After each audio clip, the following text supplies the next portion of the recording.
Amiga from Commodore is one of the most versatile computers currently available, with applications far beyond a mere games machine, right up to professional standard in graphics, image processing, desktop publishing and video. In this video we give you a glimpse of some of the applications, software and hardware in most common use. You will see that the Amiga is a versatile and powerful tool, with uses limited only by your own imagination. Richard Lockton, a full-time professional Amiga user in graphics, desktop publishing and video, is going to talk us through the different sections which feature live screenshots of the programs actually running on an Amiga.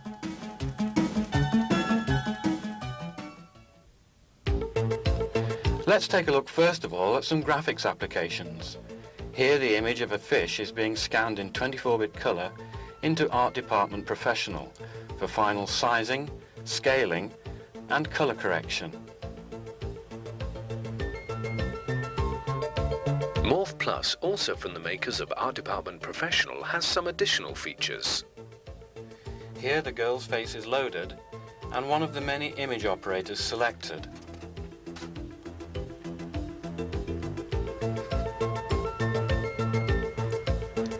We're going to wrap the image around a sphere.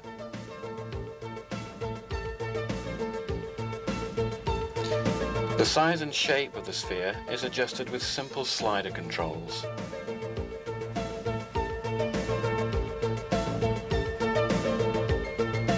When we're happy with the position, a black and white preview is selected.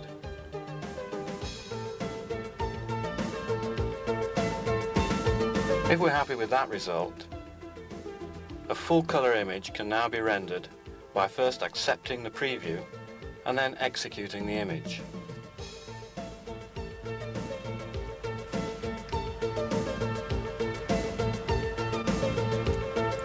And there's the result in full 24-bit color for saving to disk. Now let's load another image.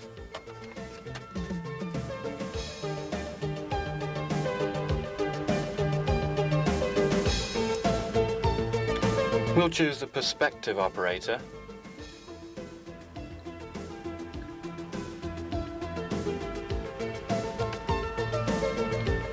and make the adjustments to the grid with the slider controls. Other controls are available to give further adjustment.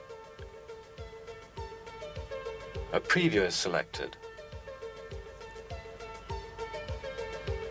The program is seen running on an Amiga 3000 with the rendering taking place in real time.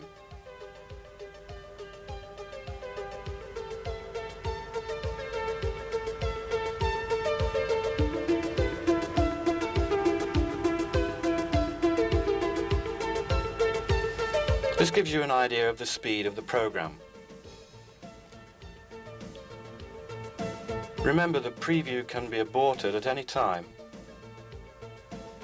This abort facility is useful if you don't like the look of the image and allows you to make further adjustments. We accept the preview and the new image is rendered.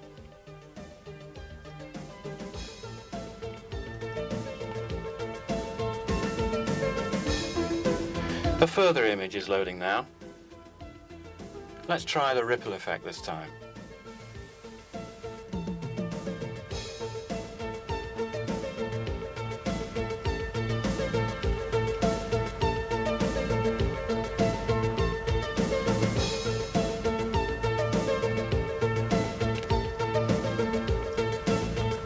The preview screen gives a representation of the ripple as a circle.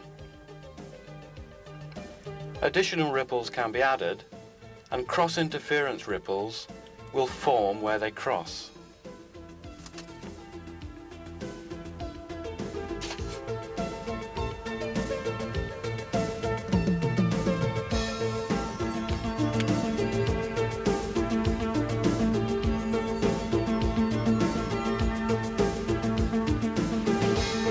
The control panel can be temporarily removed to give a clear view of what is going on. The settings are accepted and the new image rendered. We've actually placed the swimmer underwater.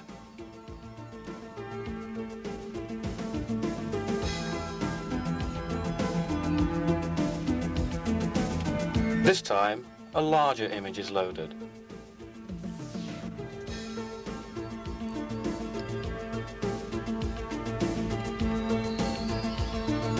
A picture such as this, with circular areas, is ideal to try the twirl operator.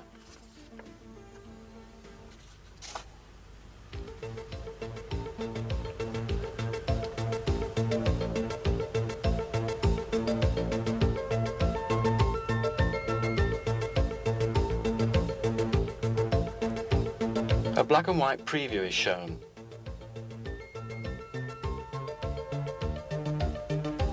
Here is the twirl area, which can be adjusted with the mouse or on the keyboard. I'm moving it to the bottom left-hand corner to the clock face. I could just as easily have placed it up here. I'm using the keyboard to enter the values.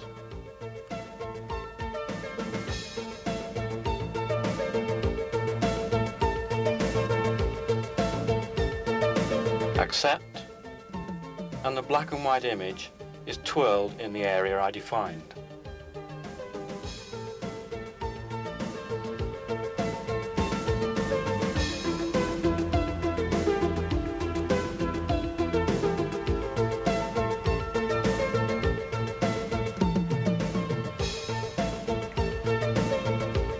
Accept and execute as usual. The full colour image can now be rendered.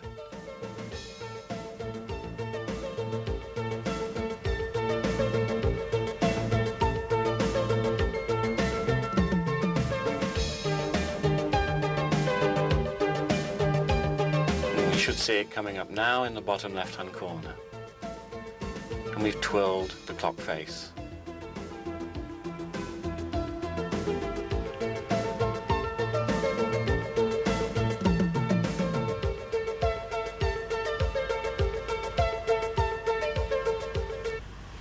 Another powerful image processing program is ImageMaster. This also has many powerful processing routines. Let's try some. I've loaded the girl's face into the primary buffer. ImageMaster has lots of options.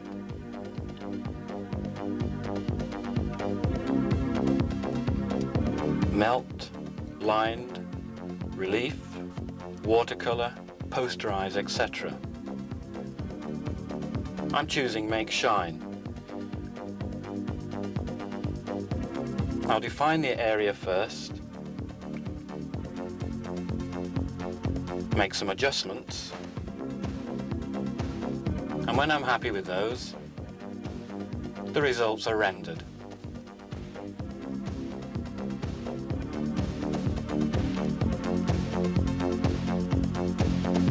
Put a sparkle in her eye.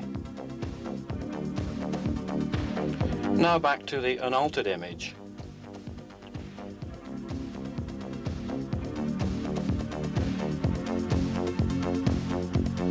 This time I'm choosing the 3D net.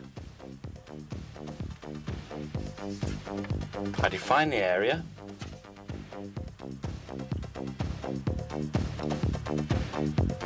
I'm happy with those. I'll just alter the net spacing.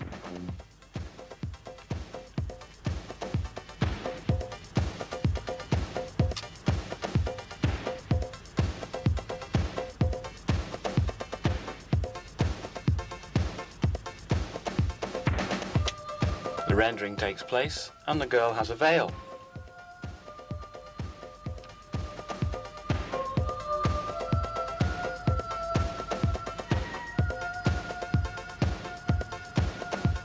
Now back to the original, plus a film strip. This can show you images in sequence for animations or morphing, which we'll see later. This time I'm choosing the caricature effect. The film strip records my original image and the colour image is transformed. Imagine doing this to your family and friends.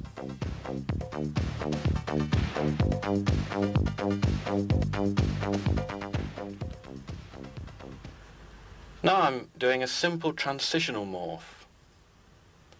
The two images are shown side by side, and the film strip will record each frame.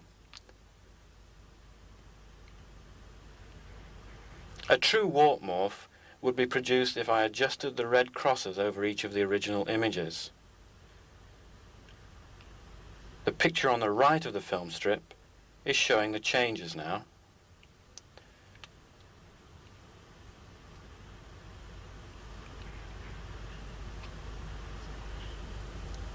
The beauty of Image Master is you can actually see the morph taking place frame by frame.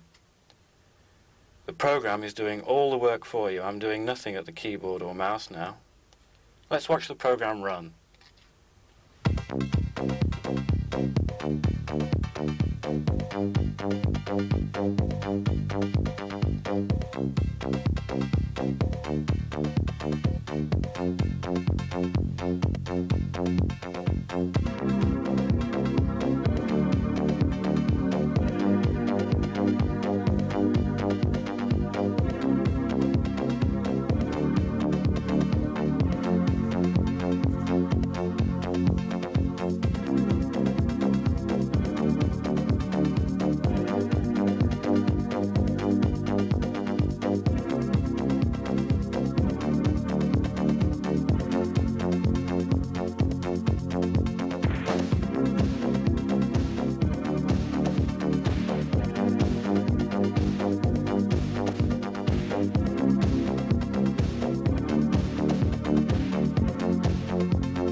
Now the morph is complete, we can view it by playing the film strip.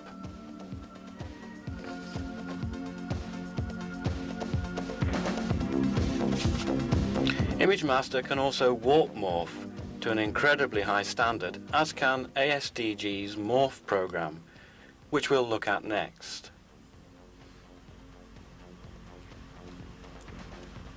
Let's morph an owl into a baby.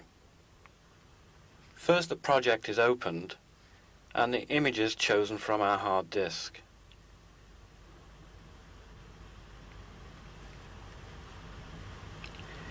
Images can also be loaded from floppies. The options screen appears, followed by the refresh image screen. I'm choosing high resolution.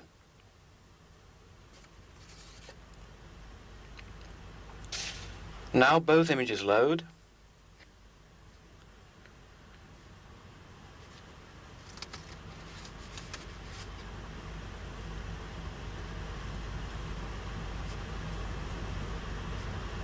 And are rendered. I can view both images at once by moving the slider halfway. The quality of a warp morph is dependent on the use of vectors to map one image to the other. I'm loading in vectors for the head and shoulders.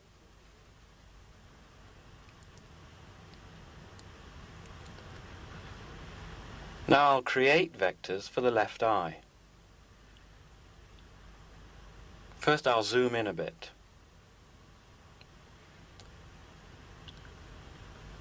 and then move the slider to view the owl.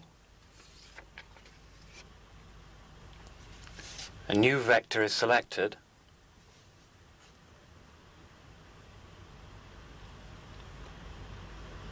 and I'll position it just above the left eye. Make an adjustment, and now add more vectors using a keyboard shortcut. About 8 or 10 should be enough.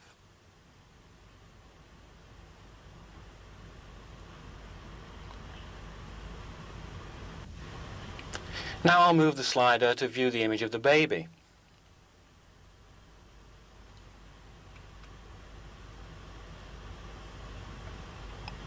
And position the end of those vectors that I placed over the owl's eye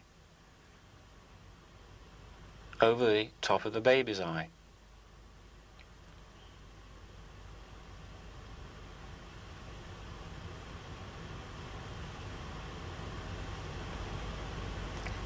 Now I can select that group of vectors together and save them. This means if I want to repeat them off, I can call those up quickly and make the adjustments without having to redraw them all. Enter the name of the vector group at the keyboard. I'm calling them left eye.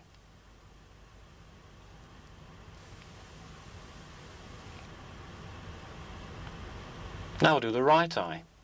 Exactly the same process. Choose a new vector, position it over the right eye and adjust it, and repeat it just as before. This is done using a keyboard shortcut. Now move the slider to view the owl, and I can move the image of the owl across the screen so I get a more accurate view of it,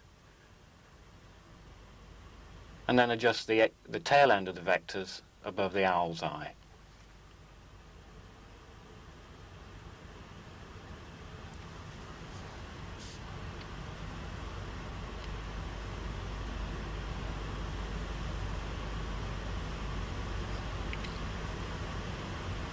Now select the right eye vectors as a group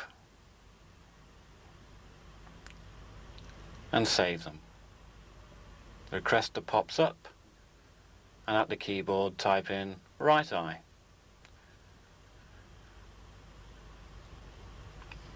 Back to normal size. You can see all our vectors positioned.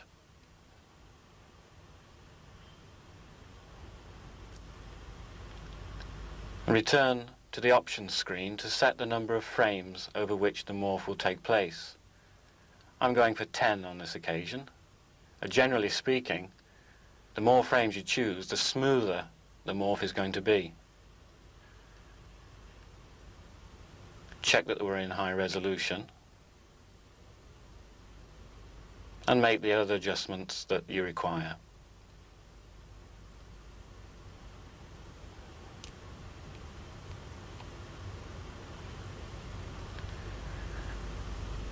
Finally, I accept from the main screen and the morph will take place.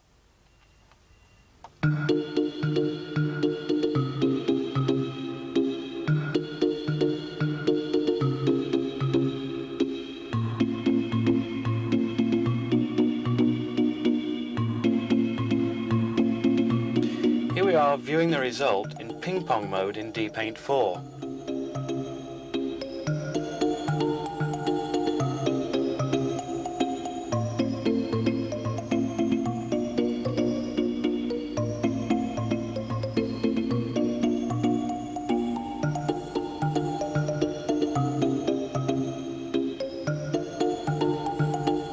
Morph also has a film strip feature called Fred, which can be used for previewing morphs in real time. Here, 2 logos have been morphed.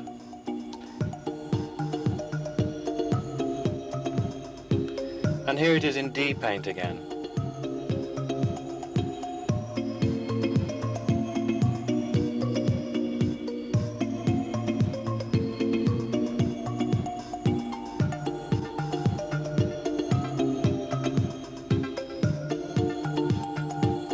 Now we'll switch to some desktop publishing applications, an area in which the Amiga is now fully supported by some excellent software.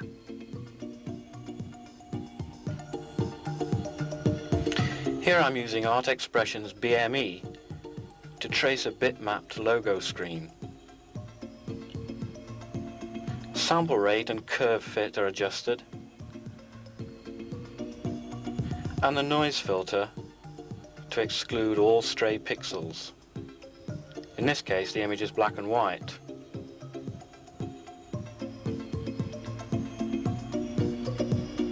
The trace takes place.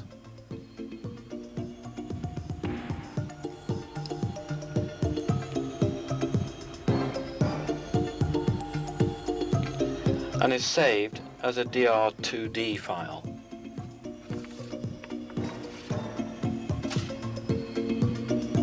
I've also got the main Art Expression program running, so I'll import the DR2D file now as an object.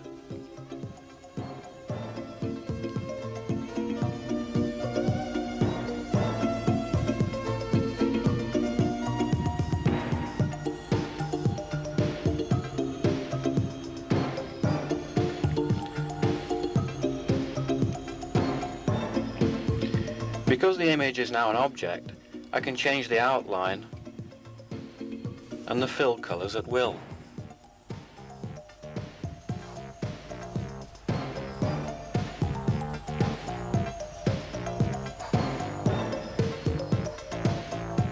We'll keep the outline as a black line, but we'll change the fill color to red.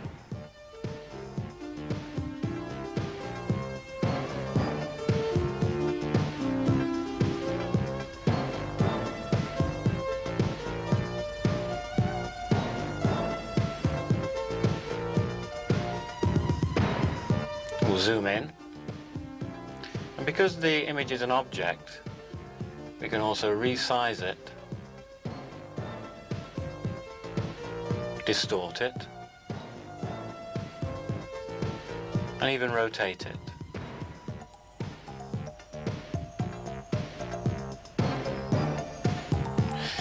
But it doesn't end there. I can save this new version of the image once more as a DR2D file.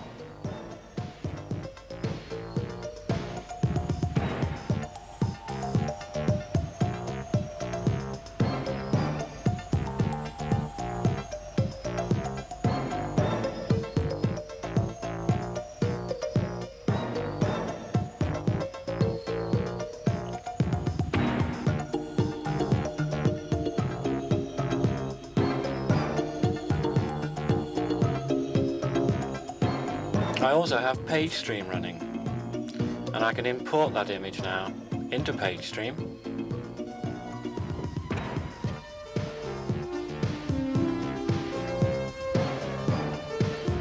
There it is.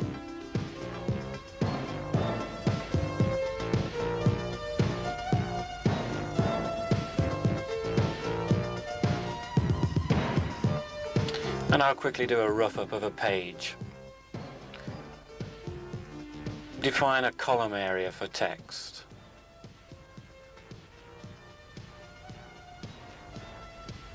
I'll import the text as an ASCII text file, if I can find it.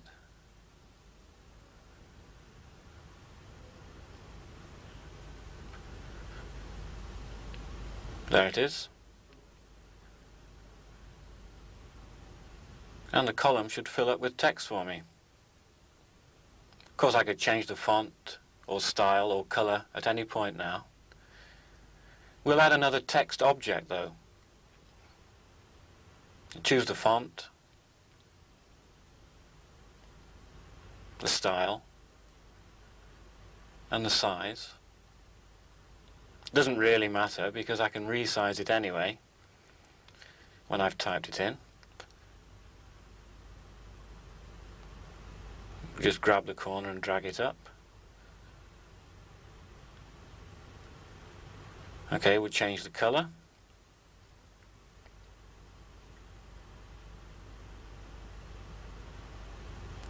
And reposition it. Make it a bit wider.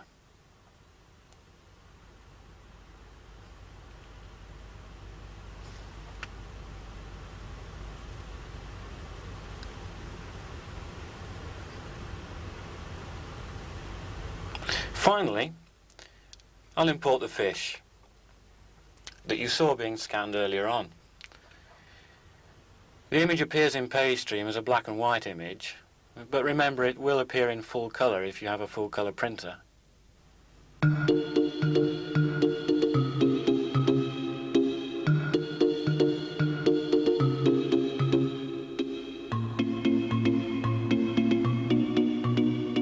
resize the fish. Now at the moment it's lying across the front of the logo, so I'll move the logo to the front.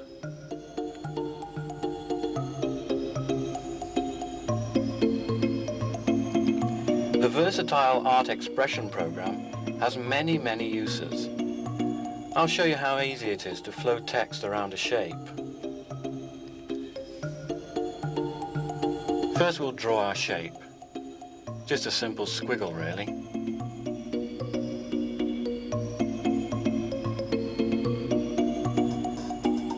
Now select the text tool. Choose the font.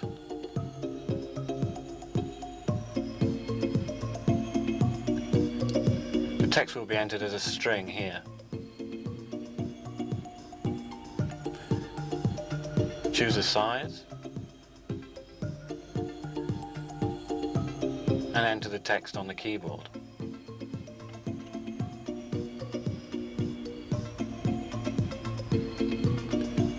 Hit OK. The text now will appear as a blue box. There it is. I can resize it. Now by selecting the line I drew earlier, choose the appropriate tool again from the menu at the top.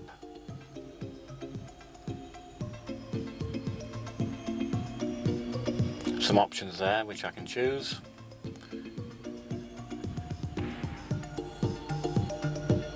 And my text now flows along the line. The program asks me if I want to erase the original text, which I do, and erase the original object. So we just have the text remaining. I group those separate letters into a group, and that's it. It's just as easy to drop text into a shape. Draw the shape. Move it if I want to.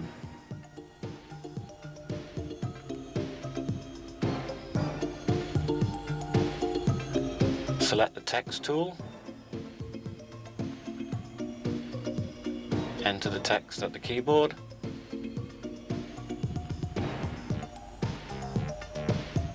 And position my blue box again.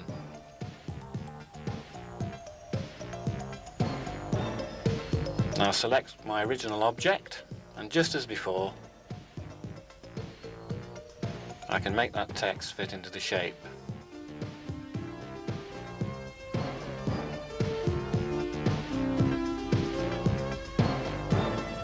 Erase the original text and the original object. And this time we'll change the colour as well.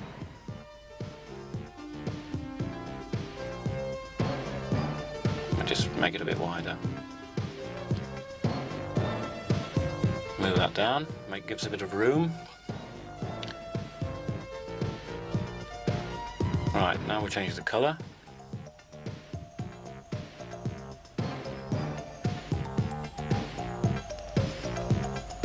It's as easy as that.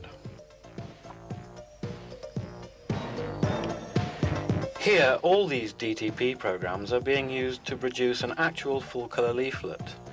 Colour proofs are produced directly from the Amiga in PostScript via a Canon colour laser copier.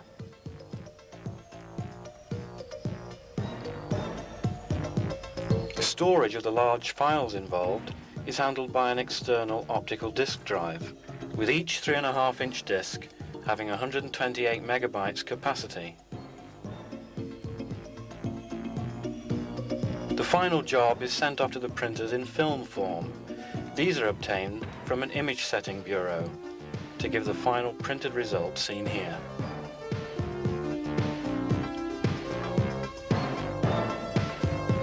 Everything here has been produced on the Amiga.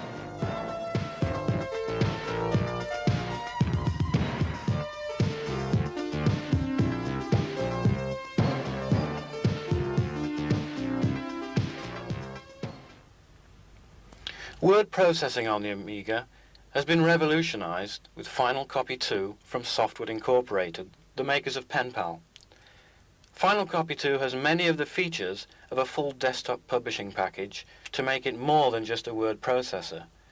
It is easy to use with traditional pull-down menus and intuitive controls to help you create good-looking documents. Text may be inserted or deleted easily.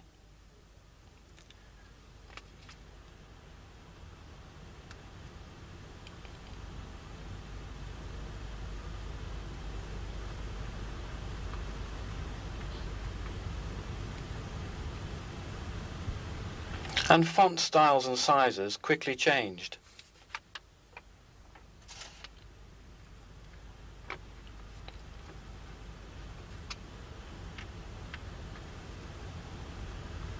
And a text color chosen from a large range.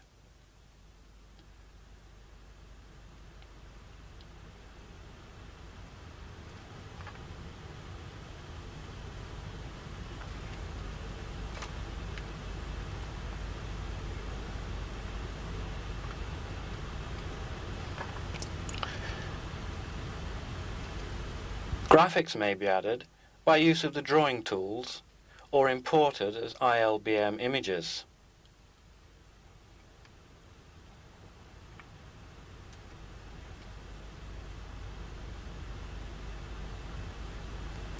The graphics can be resized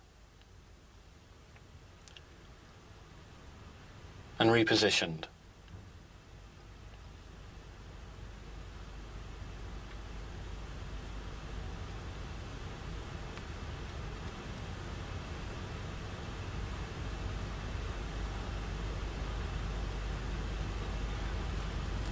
Now I'm importing the ILBM image.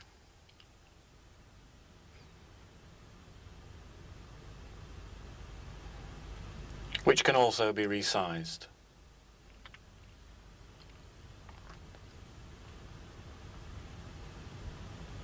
A speller is included, which can be added to.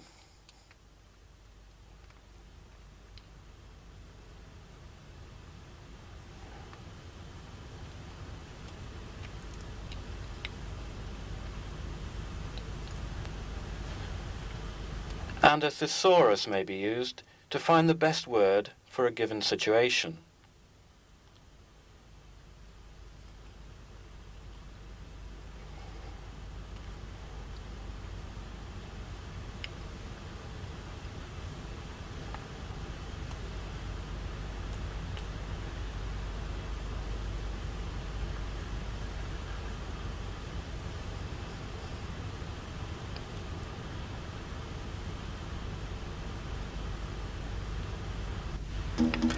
Final Copy 2 is the word processor for the Amiga, with massive word processing power, spell checker, thesaurus, the ability to create and import graphics, easy document layout, with style sheets and master pages. The use of outline fonts together with a PostScript printer support gives superb output. Final Copy 2 gives truly professional results.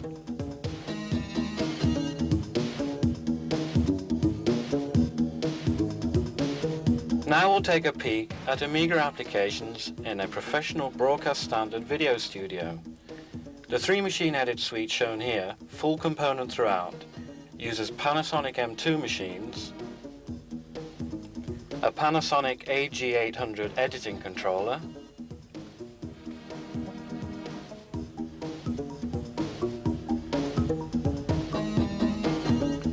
Soundcraft 200 BVE 8-channel audio mixer for combining live sound, music and voiceover,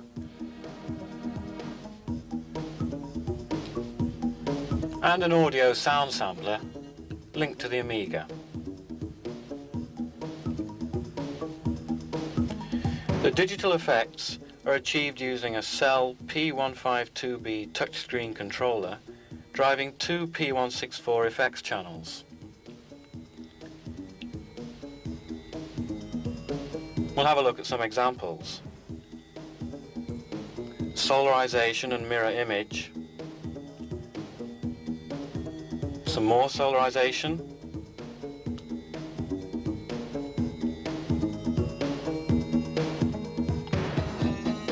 Slow motion can be enhanced with strobe effect. Here 3 video channels are in use, plus the fish effect with drop shadows.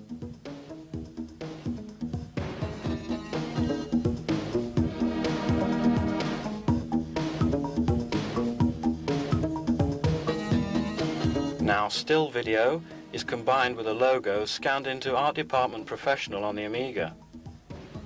Then slow motion live action.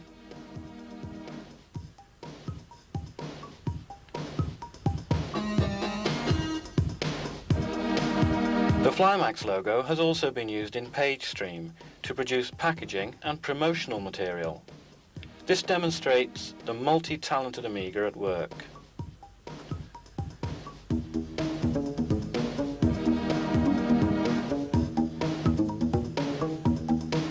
Here, a solarized still with logo again, and then to live action. The images from the Amiga are combined with video via a Genlock and keyer. Here the G2 systems model is used, a full component unit. The G2 mixer produces crossfades between the Amiga and video channels, or the full signal may be taken from the Amiga for dumping graphics and animations to tape. The background video channel removes the Amiga from the system. The key allows the Amiga to be keyed over live or still video. The ability to key Amiga pictures over video is particularly useful for titling. bTitler 2 software is extensively used. A large range of fonts can be chosen and sizes, together with a shadow,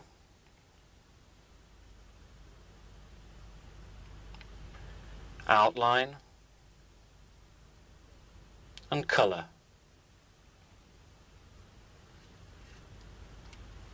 We'll enter some text on the screen.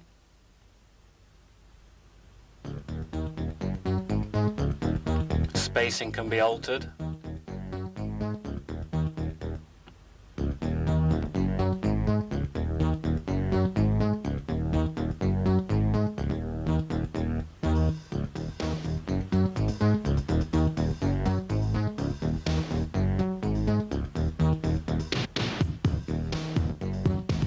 And a range of additional effects, such as underlining, can be added.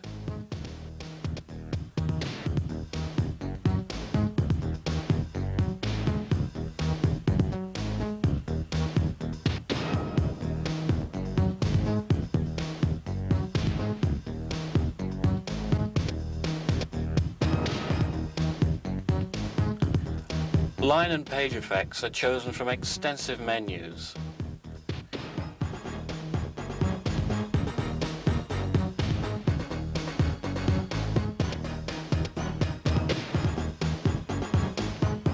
And the progress of each page is shown. Here the full range of page effects is displayed.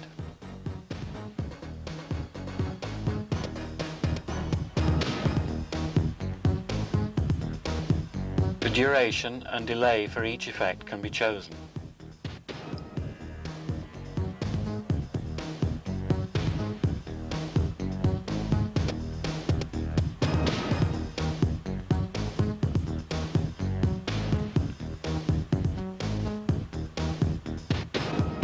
The on-screen palette allows us to alter colors at will.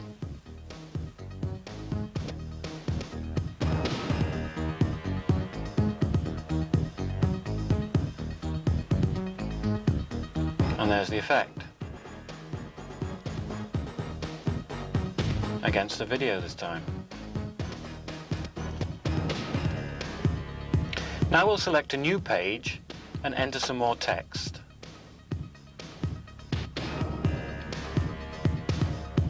The ability to enter text while viewing the picture is very useful. Now we'll play the full effect.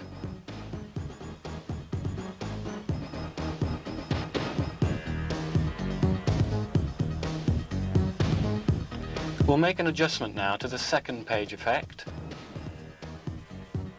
and play the full sequence.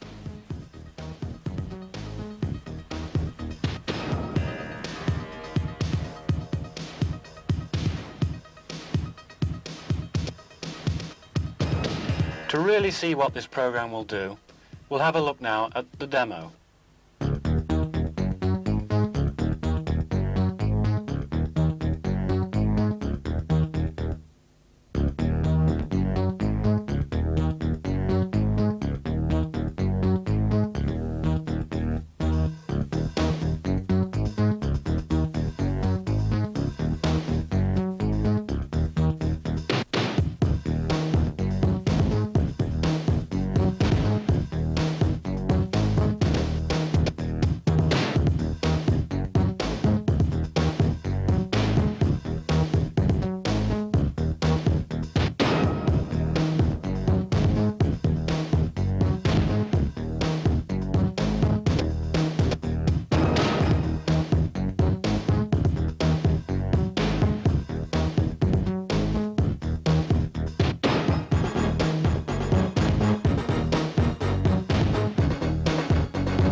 In a tape such as this, we can only give a glimpse of what the Amiga is capable of in the video studio.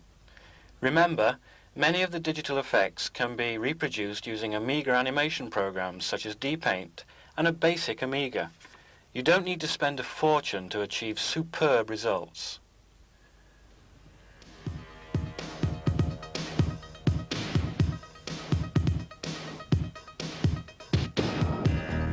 This is real 3D in action.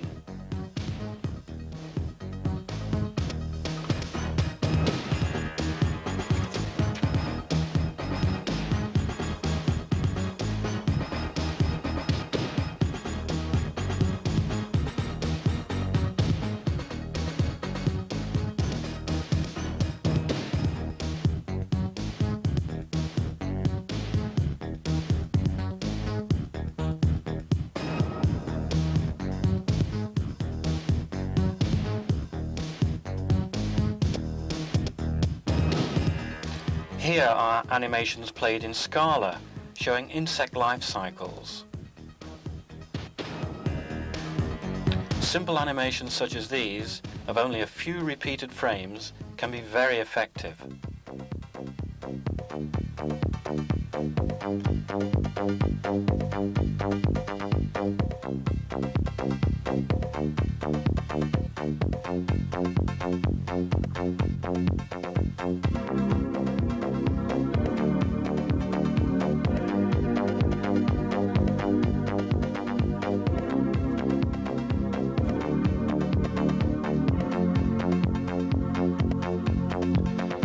a depaint animation is combined with ray-traced water surface from Real 3D.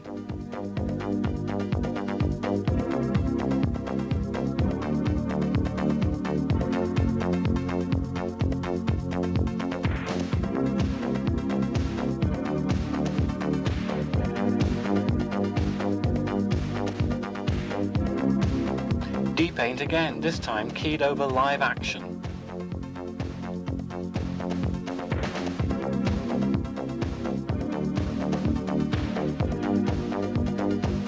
And here's a depaint tip.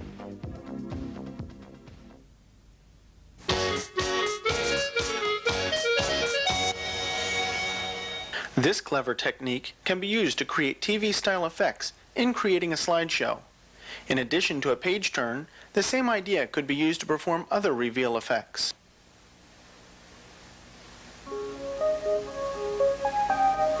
We'll begin by selecting a color from the palette and filling the screen.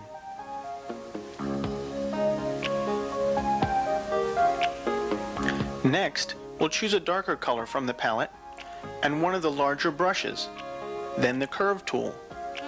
We'll drag a curve out to represent the bottom edge of the page curled up.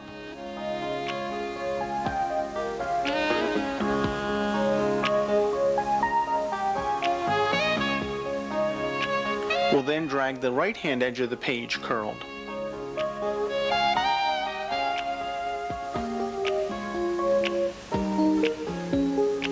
Now, using the straight line tool, we'll draw the edge of the curl.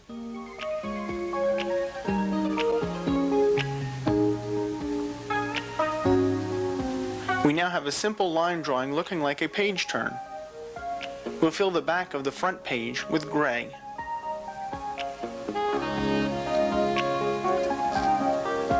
Next, we'll choose pink and fill the area that represents our second page. We'll now swap to depaint spare page, and choosing the same color we initially used, clear the screen. From the Anim menu, set number of frames to 20.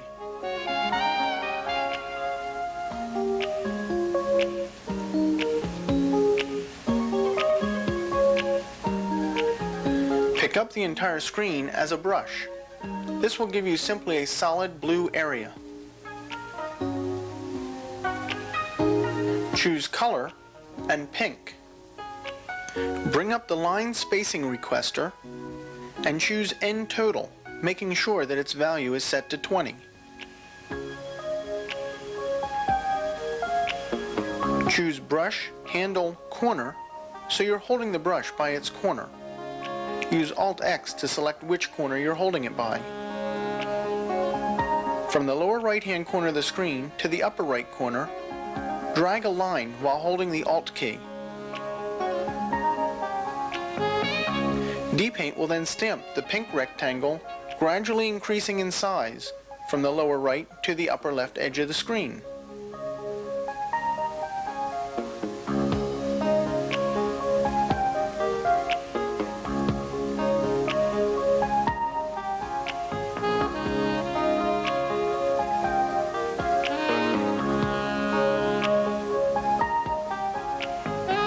Using Shift-2, we jump to the last frame in the animation and bring up the Add Frames requester. We'll add an additional 20 frames. When we play the animation back, it looks like a pink square expanding. We'll now jump back to our picture of the curled page and pick it up as a brush.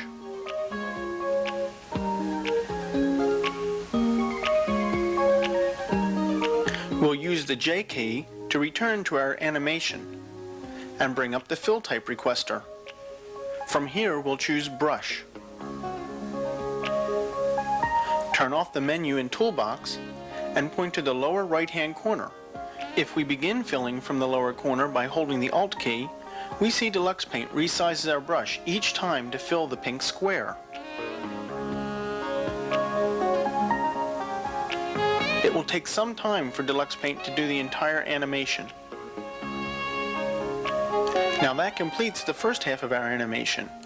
Now to complete the animation. We'll choose Line and drag a line with our custom brush from the lower right corner to the upper left-hand corner while holding the Alt key. depaint will drag our brush out of view.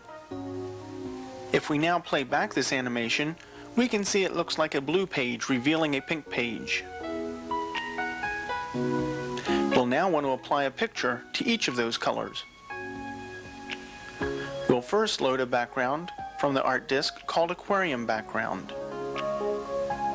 Since this used a different color palette, we'll need to remap it. First, we'll restore our original palette, and then choose Remap.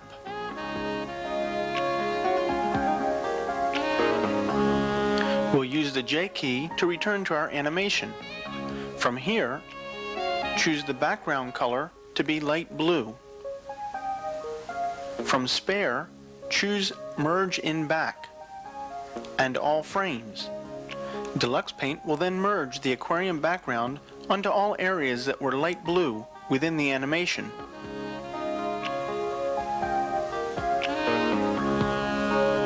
This too could take several moments. Now to apply a picture to the pink area.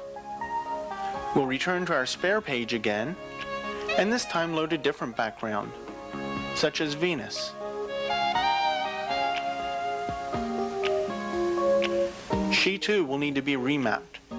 Once again, choose Palette, Restore Palette, and then Remap.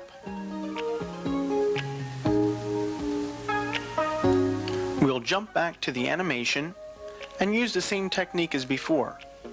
Using the 2 key, we advance a couple of frames to reveal the pink, and then select that pink as our background color.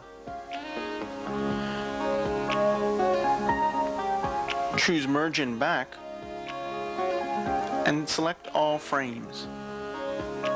Venus is now mapped onto the second page.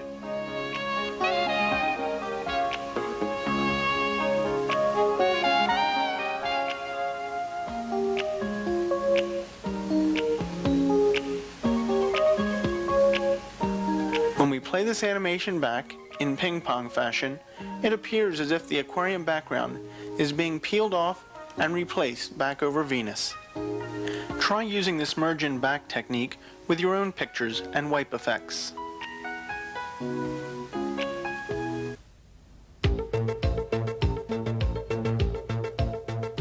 This has been just a taste of Amiga applications and is intended to provide inspiration for those of you devoted to the Amiga. We hope this tape helps you to use your Amiga to its full potential. Remember, for actual how-to advice and instruction on particular aspects, the Amiga Video Collection library of tapes is available, all reasonably priced and crammed with tips from the professionals, all those tricks of the trade that are not to be found in the manual. Contact us at this address or phone our 24-hour hotline. The Amiga Video Collection, an invaluable instructional and informative collection of videos made by Amiga users for Amiga users.